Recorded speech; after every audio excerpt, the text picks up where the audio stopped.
Affaire Martinez-Zogo. Voici le scoop de la matinale de mardi 28 février 2023. Le bras droit de Jean-Pierre Amougou Bellinga, Jean-Claude Fouda BEGA de nouveau convoqué au CED. Dans quelle procédure se trouve-t-on dans l'affaire Martinez-Zogo? Difficile de savoir, mais une chose est sûre, les enquêtes se poursuivent. En effet, Jean-Pierre Fouda Abega, considéré comme l'homme de main de Jean-Pierre Amougou Bellinga, est de nouveau convoqué au CED ce jour.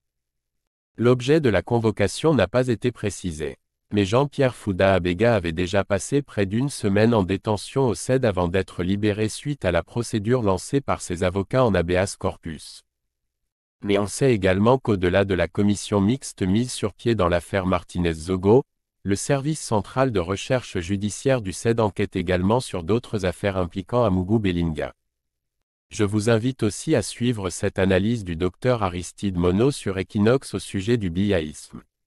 Vous écoutez Radio Equinox, la chaîne du peuple. La chaîne du peuple. Bonjour. La mort de Martinez-Zogo nous permet de découvrir l'immense diversité des acteurs politiques au Cameroun. Nous avons par exemple découvert le biaïsme qui somnolait jusque-là chez certains. Jusque-là, nous ne savions pas qu'ils étaient déjà contaminés par ce virus qui fait subtilement des ravages. C'est quoi le biaïsme en question? Il s'agit d'un courant de pensée qui met tout le monde sur le banc des accusés pour ce qui est de la décadence du Cameroun, sauf le président Biya. C'est la doctrine du tout le monde est mauvais dans le système, sauf Paul Biya. La doctrine du tout le monde est sale, sauf Biya. Tout le monde est démoniaque, sauf Biya. Biya est un ange, ce sont plutôt ses collaborateurs qui sont les démons. Selon les défenseurs de ce nouveau biaïsme, différent de l'ancien qui est basé sur l'amour fou préalable pour l'homme Biya,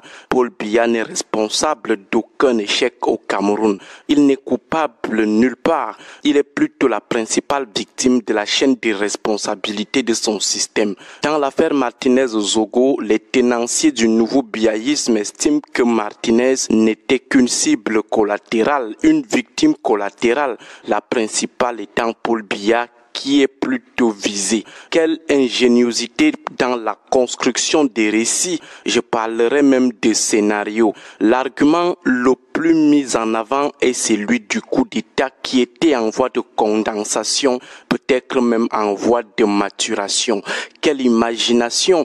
Donc, pour faire le coup d'État, il fallait d'abord tuer atrocement un journaliste. Donc, le chemin le plus facile pour finir avec Paul Biya, c'est la mise à mort des journalistes qui mettent à nu les écarts de gestion de certaines lignes budgétaires du pays. C'est quand même un peu curieux qu'on soit à défendre que la personne qui est ou était visée dans la chasse à l'homme contre Martinez-Zogo, c'était plutôt Biya. Honnêtement, il est assez laborieux, assez difficultueux, voire impossible de trouver un lien pertinent entre l'assassinat d'un journaliste comme Martinez-Zogo qui dénonçait dans ces derniers jours la gabegie financière et le coup d'État contre le président. Ça ressemble beaucoup plus à une technique de distraction ou de diversion. De toutes les façons, laissons ce cas. Cette posture biaïste qui n'en vit rien au scénario des productions hollywoodiennes. Parlons du nouveau virus social et politique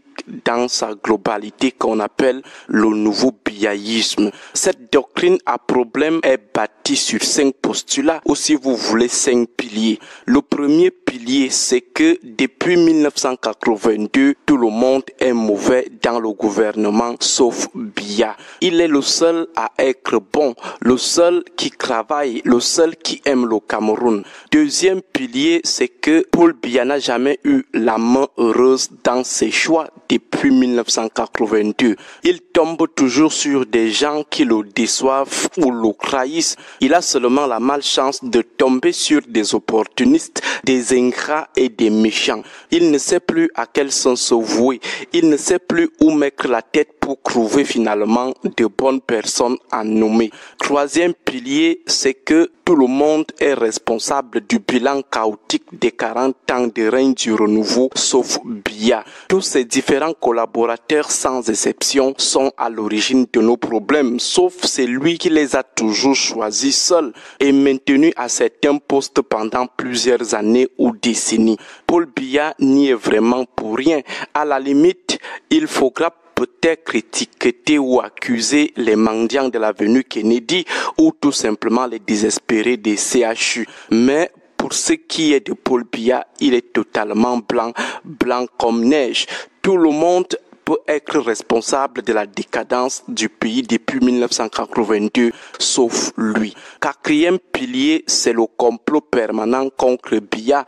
Pour le biyaïsme nouveau, tous les collaborateurs de Paul Biya finissent par lui en vouloir. Ils finissent toujours par le jalouser ou le trahir, et ce depuis 1982. Tous ces collaborateurs veulent le faire tomber, veulent sa chute, veulent le chasser du pouvoir. Cinquième et dernier pilier de ce nouveau biyaïsme, c'est qu'il faut chasser vraiment tout le monde sauf Biya. Il faut plutôt l'aider à résister à ses collaborateurs, l'aider à les chasser, l'aider à mourir au pouvoir. Vraiment, ils font comme si les Camerounais lucides ignorent que c'est le président Biya, le chef d'orchestre. Dans le cas de Martinez, ils ignorent que les lucides sont convaincus que c'est le président Paul Biya qui a mis sur pied et assuré la maintenance de ce régime où les puissants peuvent tuer impunément les faibles, que c'est lui qui a transformé ce pays en Far West. De toutes les façons, bonne semaine à tous.